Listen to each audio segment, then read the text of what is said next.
Ana yılan balıkları. Bak. Sosyal deney gibi gerçekten. Bir tane banyosu var, 2 tane yatak odası var ve 120.000 dolar. This right or not? What is this? You know? Muz şarabı. Gel. Hepinize yeni bir videodan selamlar arkadaşlar. Size önce kaldığım yeri göstereyim. Couchsurfing adlı uygulamadan daha önceki videolarda bahsetmiştim. Bugün de yine çok güzel bir evde kalıyorum. Arkadaş gerçekten bazen insan para vererek ulaşamayacağı yerlerde kalabiliyor. En azından benim için. Şimdi odam burası. Bilmiyorum, arkadaşın mahremiyetini çok göstermek istemiyorum ama şu ortak paylaşım alanını gösterebilirim size. Çok güzel bir evi var. Bakın böyle rengarenk balıkları var. Couchsurfing'den son dakikada yazdım, sağ olsun beni kabul etti. Burası ücretsiz konakladığım için güzel değil. Şimdi dün akşam bu arkadaşla oturduk. Bana dedi ki ben üniversitede eğitim görevlisiyim. Kendisi marketing, pazarlama üzerine eğitimler veriyormuş üniversitede. Çok iyi bir İngilizcesi var. Ayaküstü bana çok güzel bilgiler verdi ve dedi ki ben kendi ülkemi tanıtmak için elimden gelen her şeyi yapmaya hazırım. Bana ne istiyorsan sorabilirsin. Yani bu uygulamaya gideyim bedava kalayım, beleşe yer bulayım tarzında bakmak mantıklı değil. Bu arkadaş gibi donanımlı insanlarla karşılaşıyorsunuz, tanışıyorsunuz ve o da size ülkeyle alakalı böyle çok güzel bilgiler veriyor. Ama tabii ki bir yandan da size böyle güzel, konforlu bir alan veriyor. Bir yanda çalışıyorum. Bu YouTube videoları kolay çekilmiyor. O yüzden beğenip yorum yaparsanız sevinirim. Bir yandan seyahat ediyorum, bir yandan araştırıyorum, bir yandan da edit yapıyorum. Hepsi bir arada kolay olmuyor. Bugün videoyu yine renklendireceğim. Hızlı geçişler olacak. Oradan oraya atlayacağım filan. Onun da amacı şu: sizin ekran karşısında sıkılmanızı istemediğim için böyle hızlı geçişler oluyor. Tık tık tık tık, çok bekletmek istemiyorum sizi. Vietnam sokaklarında insanlarla diyaloğa girmeye çalışacağız. Bakalım tepkiler nasıl olacak? Size yine Vietnam'ı yaşatmak istiyorum. Hayatın içerisinden başladık önce. Kore mahallesi olarak geçen bir yer. Buraya Koreliler, Japonlar gelmiş, ticaret yapmış, emekli olduklarında gelmişler. Buraya yerleşmişler. Yani Ho Chi Minh onların tercih ettiği güzel, nezih yerlerden. Etrafı da size göstereceğim. Vietnam gerçekten çok hoşuma gitti. Videoyu izledikten sonra sizin de yorumlarınızı bekliyorum. Site hakkında ne düşünüyorsunuz? Alışık değilim ben böyle yüksek yerlerde kalmaya ama yani böyle sosyalleşecek alanlar var. Çocuklar. Çocuk hiç mutlu değil yalnız ha. Şu market 7-Eleven gibi 7/24 açık. Dün gece buraya geldim, acıkmıştım.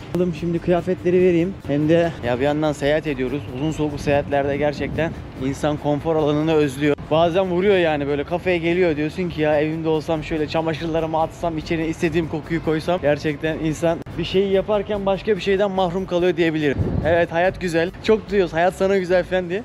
Hayat güzel ama yani seyahat etmenin de kendine göre zorlukları oluyor. İşte özel alan, temizlik, işte konfor, özellikle yemek. Yemek herkesin hassas noktası. Herkes yemek konusunda bir muzdarip. Hello, excuse me, do you know where is the laundry? Laundry? Oh, I'm so Like sorry. this? Laundry. Here, I don't know. You don't know? Yeah. Okay, thank you so much. Thank you. Have a nice day. Biraz bir zorlandık ama yine de olmadı. Do you know laundry? Laundry. Clothes. Yeah. Chỉ bên ba. Left side. Yeah. Okay. Bro, no England. Not England? Not England. Oh. Am I look like English or British? Yeah, I think you look a bit like a British, but British, I know. okay, which country are you? The Muslim country. Muslim country? Yeah. Like Bangladesh or... Bangladesh. Are you from Bangladesh? Not Bangladesh, bro. Yeah, They look like Indian. Yeah. Am I look like Indian? Yeah. I'm from Turkey, bro. Turkey? Yeah, bro. Oh my God. God, yeah, really, oh my God. She don't know English. Thank you so much. Yeah. No, washing clothes. Washing clothes. Okay. No, okay. Bro, what are you doing here? Are you living here? I live here, yeah. I Okay. live here for What are you doing? I'm a businessman. Businessman. Yeah. Wow, bro. You're from I'm from Nigeria. Nigeria. How is going in Vietnam? Are you happy? Well, Vietnam is quite good, but they have a hot weather in this part of Ho Chi Minh. But Yeah. I know it's quite much better because it's quite cold there. The north side, right? Yeah, north side of. Arkadaşlar burada lüks daireler var. Şimdi hanımefendilere soruyorum. Onlar da sağ olsunlar ben alacakmışım gibi açıklama yapıyorlar. Sırf sizin için soruyorum. Belki kimi insanlar buraya gelip buradan bir şeyler almak ister. 2 tane banyosu varmış, 2 tane tuvaleti varmış. $120,000. 120 bin dolara 185 metrekare, 2 tane tuvaleti var, 2 tane banyosu var, 2 tane yatak odası var ve 120 bin dolar. It's a good price. Yes. It's really good price. This right or not? Because the apartment very old. Okay. Very old. That's why this is good. Eğer burada yani o büyüklükteki bir evi kiralarsanız da 320 dolar ediyormuş. Yeah. Thank you so much. Siz görüntüleri izlerken ben de size aktarayım. Ya burada savaş müzesi var arkadaşlar. Malumunuz buralar sömürülmüş topraklar. Amerika gelmiş bir fiske vurmuş. İngiltere gelmiş bir fiske vurmuş. Ondan önce Fransa gelmiş bir fiske vurmuş. Yani herkes bir hırpalamaya çalışmış, sömürmeye çalışmış. Güzel bir coğrafya. İnsanı kardeşi kardeşe kırdırmışlar. Kuzey Vietnam, Güney Vietnam bölmüşler. Beslemişler silahla, fitne fesatı vermişler. Ve ortada berbat görüntüler vardı. Yani böyle var ya, oraya gidip modum o kadar düştü ki, o kadar böyle üzüldüm ki anlatamam. Gökhan abi var burada. Gökhan abiyle de oranın videolarını çektik. Hem de dedik ki anlatalım yani. Çünkü bir ülkenin gerçekten coğrafyasının böyle yakın tarihini bilmeden o coğrafyayı anlamak kolay olmuyor. Bu insanlar bazen hani bir reaksiyon veriyor. Bazı şeylere tepki veriyor ama hepsinin yani travmaları var. Yakın tarihte çok büyük acılar yaşanmış coğrafyada. Yani evet, eğlence hayatı, sokaklar güzel, yemekler farklı. Bize ilginç gelen her şeyi aktarmaya çalışıyorum. Ama bir yandan da gerçekler var, realite var. Burada çok büyük bir katliam olmuş. Fotoğrafları muhtemelen paylaşsam yani YouTube benim videomu da kaldırır. Yine ban yiyebilirim. Ama tabii bu süreçte Vietnam halkı yerlerin altında şehirler mi inşa etmedi? O kadar farklı yöntemlerle ülkelerini savundular ki bağımsızlıkları için. Başka da sebepleri, şansları yoktu. Ben o görüntüleri gördükten sonra insan zaten ölecek. Ölmesi muhakkak. 6 milyon insandan bahsediyoruz. Hayatını kaybeden 6 milyon insan. Bunun yanında siviller, çoluk, gazeteci, asker yani o kadar çok fazla ki. Ve neticesinde onlar da kendi bağımsızlıklarını kazanmışlar. Ben şöyle bir aksilik yaşadım. Mikrofonun şarjı bitmiş. Biz konuştuk, anlattık. O duyguların hepsini yaşadık orada ama aktaramadım. Belki görüntülerin üzerine veririm. Oradan izlersiniz. Ve sokaklara indik. Mangal kömürleri hazırlanmaya başlamış. Ana. Hello my friends. Yeah, hello. How are you? I'm fine. Feliz. It's really good. Burada yengeçler var arkadaşlar. Yengeç bacakları var. Kabukluları tüketiyorlar. Bu arada ben denedim Tayland'da filan. Bir tane kürdanı alıyorlar, içine batırıyorlar, o şekilde tüketiyorlar. Bu ne abi? Pestil mi bu mesela? Böyle yağ gibi, pestil gibi bir şey. Bilen varsa. What is this? You know? Wait, I will Google Translate. Ha, okay. Thank you so much. Bakın arkadaşlar, bu pirinç kağıdıymış. Anladım. Şimdi pirinç kağıtları da nasıl oluyor biliyor musunuz? Yani pirinci böyle sıvı gibi bir hale getiriyorlar. Ondan sonra güneş altında kurutuyorlar. Sonra makineye koyup böyle kesiyorlar. Yani bizdeki erişte gibi düşünebilirsiniz. Bakın işte oradan bir selamünaleyküm, bir aleykümselam, sohbet, muhabbet nereye geldi? Thank you so much. Em có khách cái đó. Yeah. Okay. Yeah, bye bye. Mesela hemen karşıda bir pazar var. Pazara tabii ki gireceğiz. Şu ağacın köklerine bak işte, topraklanmak için, toprağa ulaşmak için burada bir mücadelesi var. Bak, dallardan çıkan kökler toprağa ulaşmaya çalışıyor. Kimisi ağacı kavramış. Yani müthiş ayrıntılar ya. Bunlara bahsetmeden gidemiyorum, kusura bakmayın. Bir başka konu Vietnam'da karşıdan karşıya geçmek. Bununla alakalı ayrı bir video yapacağım. Yani Vietnam'da kesinlikle yapmamanız gereken şeylerle.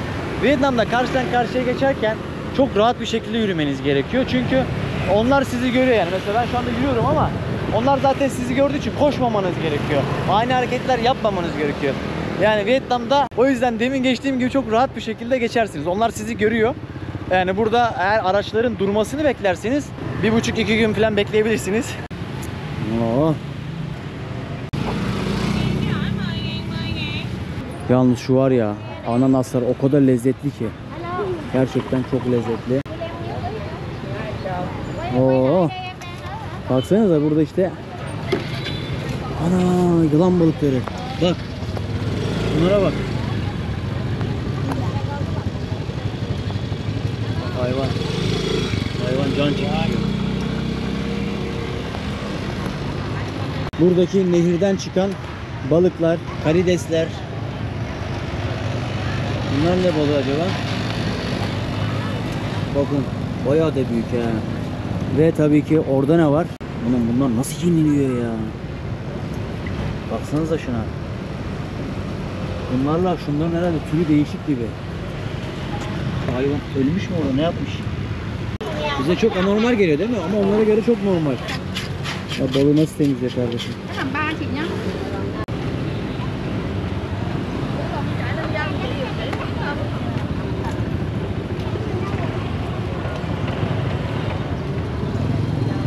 Bak buradaysa abi kalamarı, adını bilmediğim balıkları, ahtapotu.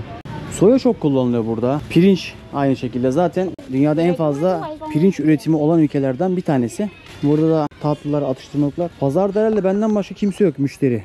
Artık kapanma saatine de gelmiş olabilirim gerçi. Ha evet.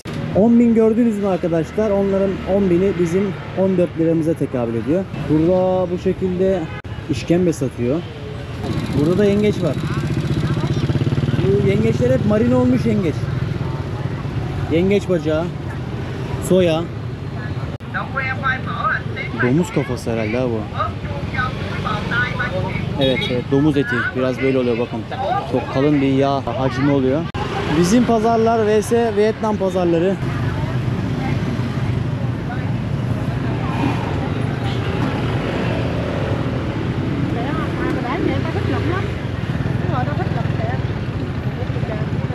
Kabuklular, horozlar. Thank you bro. Gọi là ốc móng tay đúng rồi. Cái này này. Tırnak. Cái này gọi là cái ốc móng tay. Ana hareket ediyor ha. Parmak gibi. Đó. Baksanıza parmak gibi hareket ediyorlar. İlk defa gördüm böyle bir şey. Arkadaş bunu araştırdım. Sülünöz olarak geçiyor. Türkiye'deki karşılığıysa deniz midyesi olarak geçiyor. İngilizce'deki karşılığı deniz usturası olarak geçiyor. Bu tarzda beyaz eti olan bir midye türü. Sülünöz aynı zamanda her ne kadar Vietnam'da, Japonya'da, İspanya gibi ülkelerde tüketilse ve çok da sevilse de pahalı da olsa bizim ülkemizde tüketilmiyor. Sadece balık yemi için kullanıyorlar. Dip balıklarının çok sevdiği bir midye aynı zamanda. Burada da böyle sülünözü görmek varmış. Sülünöz olarak aratırsanız daha fazla bilgiye ulaşırsınız. Ben de bir yaşıma daha girdim. Şimdi araştırdığım gibi hemen size aktarayım dedim. Şu adamı gerçekten tribüne sokabilecek bir şey. Her yerde bunlardan var. Abilerim satmak için bu tarzda mikrofonlar kullanıyor. Kafayı yedirtti. Sosyal deney gibi gerçekten. Vietnam'da pazarlarda kullanılan megafonlar. Tekrarlıyor böyle. Burada bir ayrı var mesela. Karşı tarafta ayrı bağırıyor. Bak burada ayrı bağırıyor.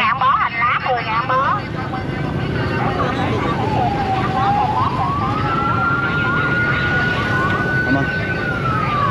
Yine karşıdan karşıya geçiyorum. Çok profesyonel. Hiç onlara yoğunlaşmadan, hiç onlara bakmadan karşıya geçiyorsunuz. Ya yeter kardeşim, şaka gibi ya. Bak powerbank'i de takmış burada. Satış yapıyor ama gerçekten insanın alacağı varsa da almaz yani, öyle bir sistem. Bak burada ne var? Şeker kamışı. Kolay gelsin abi. Yemek yiyecek yer bulmak kolay olmuyor. Burada da tavuk eti varmış. Pilav var. Hello my friend. How are you? Hey. Okay. Oğlum bu köpek ne bu? Leopar gibi bu. Sultan gibi. Yeah. Ama şöyle ara sokaklara doğru bir gireyim. Bakayım insanların hayatına, yaşamlarına nasıl hayatları varmış Vietnam ara sokaklarında. Orada zaten çok gürültülü.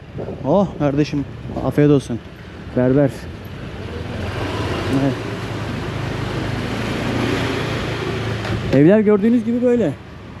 Bir bayrak sevgisi var. Her yerde bayrak var. Burada birkaç tane arkadaşla da konuştum. Yani kimse politik konuşmuyor arkadaşlar. Geçmişten gelen bir şey de olabilir. Bir baskı kültürünün ürünü de olabilir. Ben şu anda öyle doğaçlama gidiyorum. Aslında da bilmiyorum nerede olduğumu. Bazen bu tarzda şeyler de handikap oluşturabiliyor. Yani insanlar tepki gösteriyor. Hani kardeşim sen hayırdır dercesine. Haklılar. Onlara da bir şey söyleyemem. Sonuçta mahalle kültürü hala devam ediyor olabilir bazı yerlerde. Çünkü ailelerine bağlılar.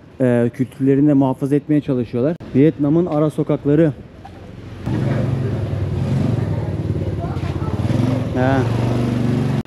Orada geçiş yokmuş arkadaşlar ya. Bak millet maske kullanıyor, gözlük kullanıyor. Hello. Çok fazla motosiklet var. Arkadaşlar normal aracın 10 katı motosiklet var ve ona rağmen hala trafik var. Oluşan trafiğe hesap edin ve trafikten ziyade oluşan hava kirliliğini hayal edin. Yani böyle bir kirlilik yok. Ben böyle yürüyünce falan terliyorsun ya, şöyle şey yapıyorsun hemen, o bir denize bulandırmayayım yani, o böyle siyahlıklar çıkmaya başlıyor yani. Bir yandan da şehri okumaya çalışıyorum. Şehir bana ne söylüyor? Yani burada demir parmaklıklar, her yere asılan bayraklar, bakan meraklı gözler. Banana wine. Yes, banana. Muz şarabı. Yes, very big. And what's the Okay, strong, very run? tasty. Yes. Is it tasty? Oh. Yani 10.000. What is this? I nice banana. Banana wine. Yeah. Okay. Very. Yep. Aa. İlk defa böyle bir şey görüyorum. Can you try? Yani 10.000, 14 lira, 7.000, 13.000. Yani şöyle söyleyeyim. Litresi 14 liradan başlıyor, 20 liradan. Run very.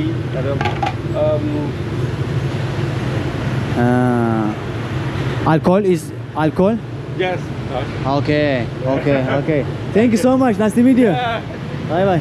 Yani evleri görüyor musunuz bak? Dükkan üstü ev, dükkan arka taraf ev. Yani herkes evini dükkan yaptırmış. Niye? Çünkü vergilendirme sistemi bizdeki gibi değil. Öyle gel bakayım at evinin önüne veyahut da istediğini sat. Yani mümkün değil. Hemen gelirler kapatırlar. Çünkü burada vergi alınmıyor. Bakın meyveleri de kullanırken, tüketirken şu tarzda baharatlarla beraber tüketiyorlar. Şunun tadı bildiğiniz armut gibi, onun tadı. Üf, nasıl koktu ya domuz. Şu anda var ya, çok kötü koktu burası. Ne var burada mesela, bak bugünkü menümüzde mesela tavuk bacağı tüketebilirsiniz. Bunun çorbasını yapıyorlar. Etrafındaki etleri tüketiyorlar. Bakın bambudan yapılan, buranın, Vietnam'ın nargilesi diyebilirim. Şimdi buraya tütünü koyuyorlar arkadaşlar. Ateşi veriyorlar. Bir çekiyorlar. Uyuşturuyor. Yani vücudunuzu. Buranın tütünü de kuvvetli. Samsung 216 gibi. Ağır bir tütünü var. Bunu içiyorlar. Böyle insanların gözleri doluyor yani. Vietnam'a gelirseniz bambudan yapılan bu nargileleri, bu sigara içme aparatını görebilirsiniz. Hemen küçük bir hatırlatma. Bu videolar kolay çekilmiyor. Çekmek kolay ama editleme kısmı çok zor olduğu için, o yüzden beğeni ve yorumlarınızı benimle paylaşırsanız sevinirim. Şimdi tam bir de iş çıkışı saatine geldik. İnsanlar dışarıda yemek yiyorlar. Burada dışarıda yemek kültürü çok fazla. Sebebi çünkü evde de yapsa zaten aynı fiyata mal edecek. O yüzden diyor ki kendim yapmaktansa dışarıda yiyeyim diyor. Teyzem paraları sayıyor. Şans oyunları oynatıyor teyzem de. Ellerinde kartlar var. Özellikle yaşlılar yapıyor bunu. O kartlar kazı kazan gibi. Kazıdıkça insanlar, bu teyzem kazanıyor. Dur, benim mekan orada. Geç oraya. Geç. Hadi. Oraya geç. En hijyenik yer burası. Bulabildiğim. Nerelere geldim Melis'ten. Thank you. Güzel. O zaman bana biraz müsaade, afiyet olsun. Sonra sokağa adımlamaya devam edeceğiz. Şimdi yemeğimizi de yedikten sonra tabii ki peşine ne gelir? Atıştırma abi, tatlı gelir. Şu tatlıyı denemek istiyorum. Van Cai Mo. Türkiye'de çok bilinmiyor. Böyle iç tarafı mor renkli. Dışarısında pirinç unundan yapılan bir katman var. Şekerle beraber karıştırılmış. Şimdi ben buradan deneyeceğim ve deneyimlerimi de size tabii ki aktaracağım. Bu yam olarak geçiyor. Bu şekilde kızartarak da tüketilebiliyor, haşlanarak da tüketilebiliyor. Bu tara kökü var. Tara kökü nasıl diyeyim size, tatlı patates gibi düşünebilirsiniz. Böyle yağ atıyorlar maşallah, yağ da o biçim. Eğer Vietnam'a yolunuz düşerse Van Cai Mo. Şu adı Van Cai Mo. Van Cai Mo. Huçya. Vakarı. Van Cai Mo. Tatlının adı Van Cai Mo. Arkadaşlar şöyle bir yere geldim. Burada sütlü çay varmış. Bir tane sipariş edeceğim. Hello. En meşhuru şuymuş. This one right? Yeah. 32 lira. Ve içerisinde de 6 tane böyle şeylerden seçebiliyormuşsunuz. İçerisinde işte tatlı atıştırmalıklar var, jelibonlar var. kokonat var, tatlısı var, işte çikolata tanecikleri falan var. Seçebiliyorsunuz. Buranın en meşhuruymuş. Vallahi deneyeceğim. I wanna try. Yeah. One. Kaşık geldi. Böyle de bir kamış var. Şimdi deneyelim bakalım. Sütlü çayı nasılmış? Ve biraz tatlandırıcı var içerisinde ve jelibonlar var atıştırabileceğiniz. Hem içecek hem atıştırmalık. Ve gelelim bu tatlıyı denemeye.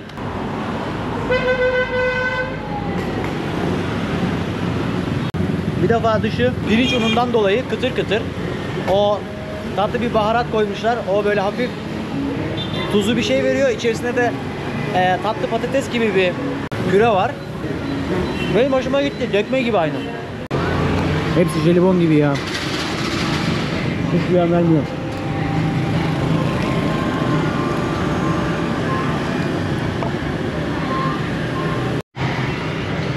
Yalnız burada bayağı köpek var ha. Oluş. Seni yemediler mi? Demin bir görsel paylaştım. Çocuk Kamboçya'da köpekleri falan besliyor. Millet de şey yazmış hani yemesinler falan diye. Size şaka gibi gelir ama gerçekten bu bölgede, bu coğrafyada köpek yeniyor, tüketiliyor. Hatta ben Kamboçya'nın bir adasına gittim. Koh Rong Adası. Koh Rong Adası'nda bu pandemi döneminde o kadar çok maymun ve köpek tüketmişler ki yani kendini kurtarabilen, paçayı kurtarabilen birkaç tane köpek kalmış sadece. O yüzden bayağı bir ciddi bir mevzu yani. Güneydoğu Asya'da belli bölgelerde köpek tüketiliyor. Ben güzel bir Vietnam kahvesi denemek istiyorum. Bana neyi önerirsin? Bạn gợi ý cho tôi điều gì? Nó muốn uống một ly cà phê. Böyle ilk defa deneymiş olabileceğim kahve var mı? Russia. Türkiye. Russia. Türkiye. Turkey. Turkey. Türkiye. Kahve yaptıkları yer burada, ben de çekeyim, öğütüyor. Vietnamese Cafe. Yes. Daha önce bahsetmiştik arkadaşlar. Yani Vietnam kahve konusunda kendini aşmış bir yer. Vietnam kahveleri dünya çapında. Orada hem aromasını koyuyor şu anda, bir yandan da kahvesini öğüttü. Vallahi biz de deneyelim, buraya gelip kahve içmemek olmaz değil mi gençler? Oltayla geziyor. Oh, mis gibi koktu şu anda, biliyor musunuz kahve?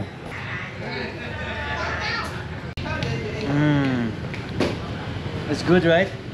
It's good. Benim hoşuma gitti. Bakın burada da arkadaşlar Pickleball oynuyor. Şimdi bu oyunun şöyle bir özelliği varmış. Oyunu önce Vietnam'da zenginler falan oynamış. Bir Amerikan oyunu bu. Bildiğiniz tenisin biraz daha farklı bir versiyonu. Bu şekilde göstereyim size. Sonra tabii ki halk da sevmiş, beğenmiş. Tenis gibi çok fazla efor sarf etmeye gerek kalmıyor bu oyunu oynarken. Ama cool bir oyun. Böyle tabii ki rezidansların arasında, büyük gökdelenlerin arasında böyle bir alan yapmışlar. Burada da keyfini çıkartıyorlar. Vietnam videoları daha yeni başlıyor. Videoların devamı gelecek. O yüzden kanala abone olursanız, düşüncelerinizi yorumlar kısmında paylaşırsanız sevinirim. Bir videonun daha sonuna geldik. Bu tarz videoların devamı gelecek.